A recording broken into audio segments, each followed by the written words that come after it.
Are you being a good Proverbs 31 husband? I know you ladies who grew up in the church might laugh at this, considering this passage was plastered on every woman's book or devotional ever. But I don't think that and I bet most guys, read this chapter in Proverbs specifically until we were married. And even then, we mostly just got all the highlights. She is clothed with strength and dignity. She can laugh at the days to come. She speaks with wisdom, and faithful instruction is on her tongue. A beautiful description of the grace and wisdom that comes with being a wife and a mother that chases after God. Also, on every Hobby Lobby painting that ends up in women's church bathrooms across the nation.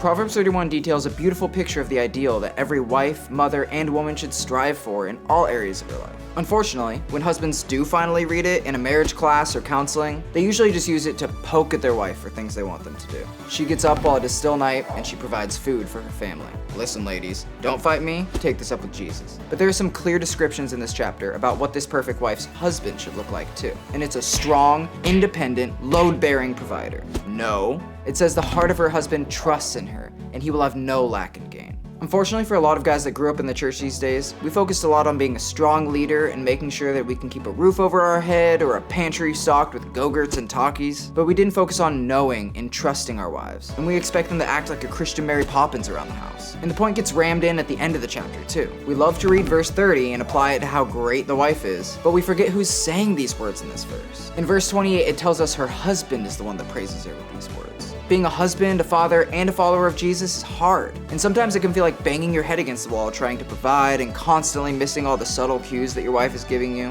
No, ladies, the fact that you left the sink empty does not make it clear to us that you want to go to dinner on Wednesday night at 7 o'clock and you don't want to decide where we're gonna go. So if you've been slaving away, working to provide, and have just found yourself getting mad that your wife doesn't look like the woman described in Proverbs 31, maybe instead of starting with providing, start with trusting. And not just with the kids every day, or with managing the family finances. Trust her in the way that God tells us to trust Him. Trust her with your heart. Trust her with your secrets. Trust her with your truth. So if you really want your wife to be a Proverbs 31 wife, try acting like a Proverbs 31 husband. So hit that like and follow along for more Bible content.